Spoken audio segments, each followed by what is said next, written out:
Tom Brady was drafted in the 6th round, and he's now considered the GOAT, the greatest player that's ever played quarterback in the NFL. Was he the fastest? No. Was he the strongest? No. Did he have the best arm? No. Was he the most accurate? No. But that motherfucker put together what he had, and he was able to still compete with those guys. Now, the only way you can beat Tom Brady is self-awareness. To realize that, no, I'm not the most beautiful. I don't have the biggest titties. My ass is not the plumpest. But you know what? When a man is around me, he's going to feel the best he's ever felt in his life because I have personality. Welcome back to Money, Marriage, and Media. My name's Mike, your host, and today we are looking at getting 1,000 subscribers. We're also looking at We Need to Talk, the necessity of the manosphere. Okay, let's go. Eat better. I want to love better, sleep better. I feel like people are just hurt. Absolutely. And when you become hurt, you just start to close off a little bit more. You start to wall yourself in a little bit more. You might not show certain sides of yourself anymore. And so the men are doing that, the women are doing that, and neither side is willing to concede on their position. I agree. Like and subscribe. You talk about men that have been vulnerable and gotten screwed over. What about the women? Absolutely. I think the reason I talk so much about the men, though, is because we don't hear that at all. Yeah.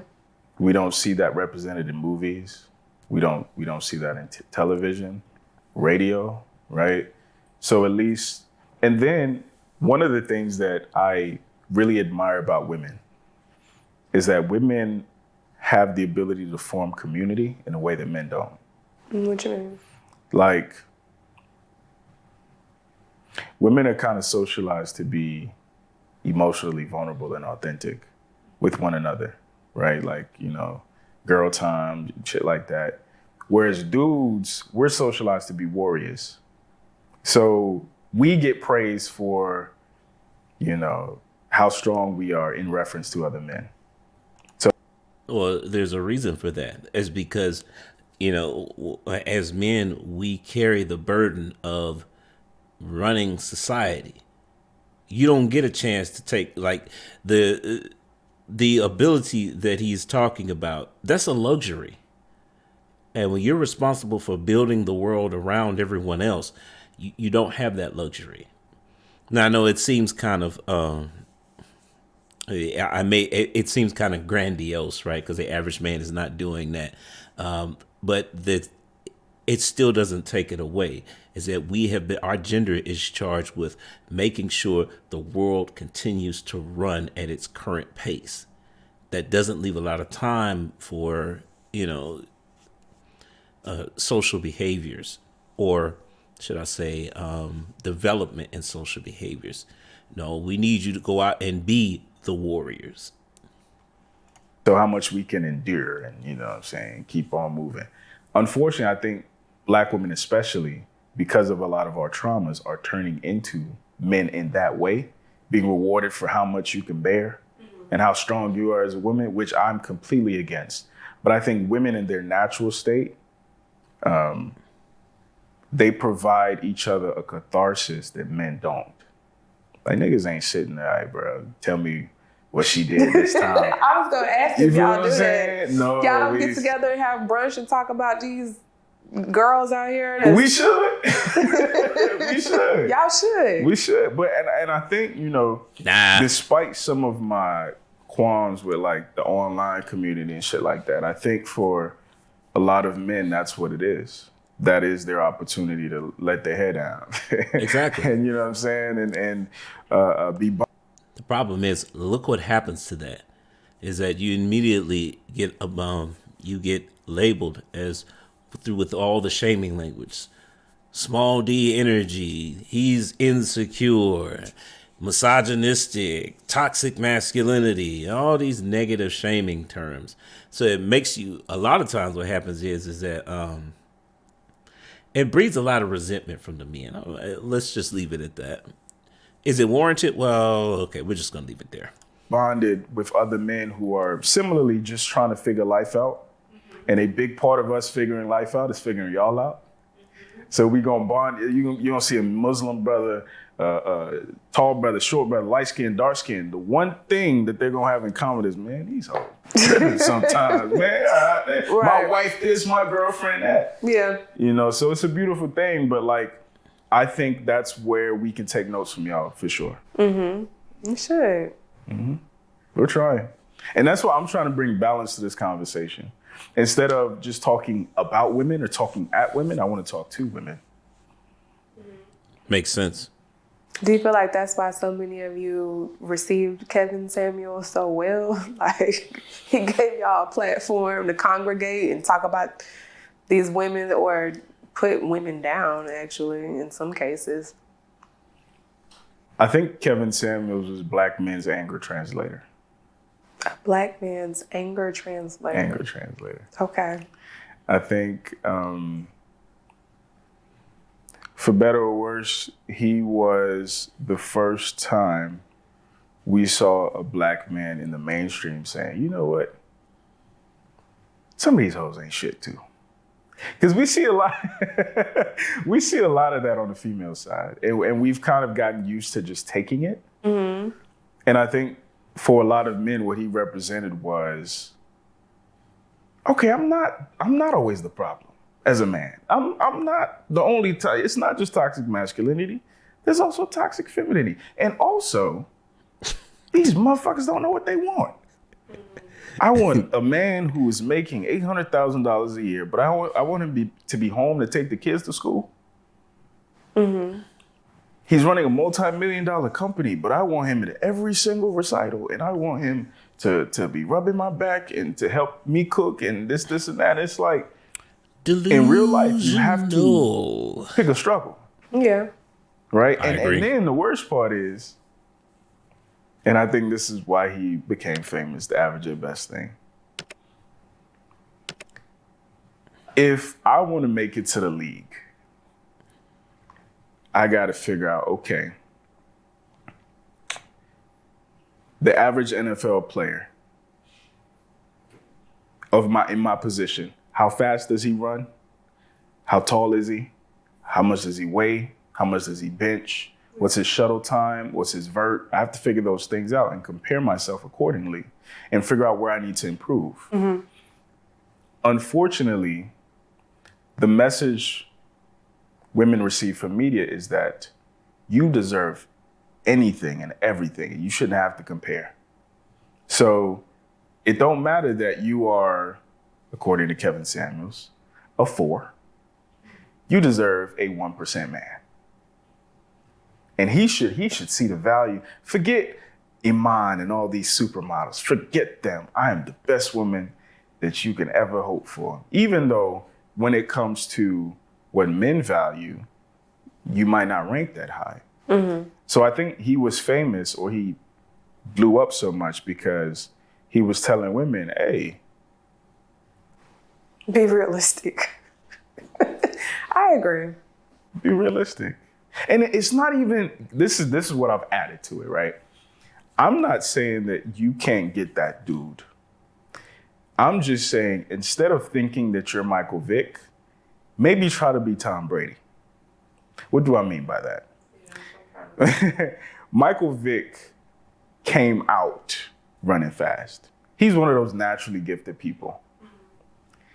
Tom Brady was drafted in the 6th round, and he's now considered the GOAT, the greatest player that's ever played quarterback in the NFL. Was he the fastest? No. Was he the strongest? No. Did he have the best arm? No. Was he the most accurate? No. But that motherfucker put together what he had, and he was able to still compete with those guys. Now, the only way you can beat Tom Brady is self-awareness. To realize that, no, I'm not the most beautiful. I don't have the biggest titties. My ass is not the plumpest. But you know what?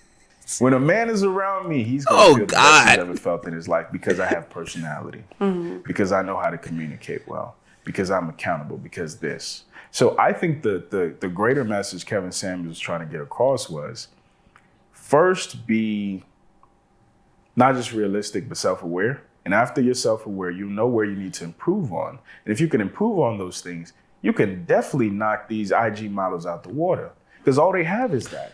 Right. All they have is the speed and the strength. The sexual market value. I know a little bit. I watched a few clips. Right. She watched one, maybe 2 clips. The man who's got like over 100 videos. Yeah, I get that a lot too. People may leave these comments, and the first question a lot of times I ask is, how much of my content have you watched? Because they'll ask questions that'll be out of character for things that I talk about, and it's like, wait, what? But I don't know. And that's it. But unfortunately, you know, also because of media, that's not what goes viral. That's why my shit ain't viral. Because I sit down and talk for 2 hours with a woman and try to break shit down, and she try to break shit down for me. Mm-hmm. But people want bitch, you ugly.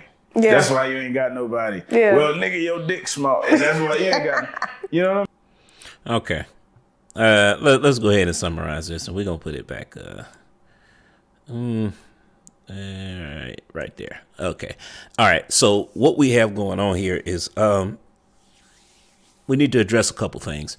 The first thing is that I think they got it. I think the Allen missed a couple things. It relates to Kevin Samuels, because I think one of the biggest things he did was demystify this whole concept of high value men. Now, I told you guys before, if you've been watching my channel, I don't do the whole high value conversation. It's enough content out there already.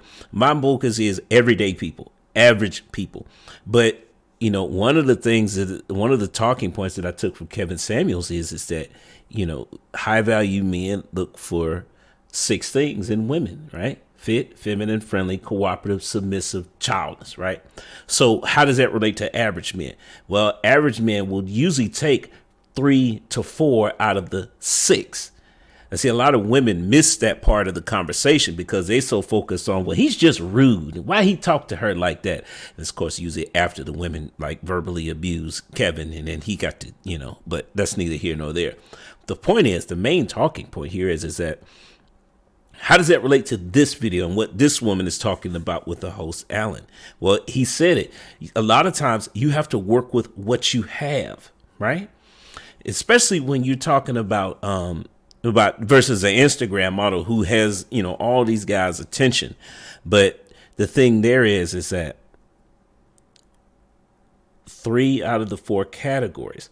The complicated part is that number 1, whatever the best 3 or 4 attributes are for a woman, you need to highlight those. Stop trying to be like well-rounded and bring up the stuff that you're not really good at, that you don't naturally possess. Focus on the things that you're already good at. The other hard part is that every man is going to value the 3 or 4 things that you highlighted. They're going to value them differently. This is why this whole term of good man is so vague, because there are different things that are going to make a man basically good, right?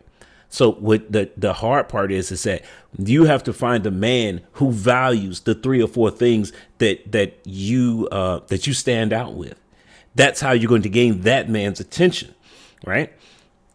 So this is what I mean when I say a lot of times that this is one of the social constructs that's broken in our community, because there is no, we need to do a better job of raising our kids, particularly our daughters, because in a lot of cases, they have no knowledge of the male experience, so they don't know what we value. How do we fix that? We do a better job of raising our kids. So a lot of times, fathers have a direct influence on the men that their daughters are attracted to.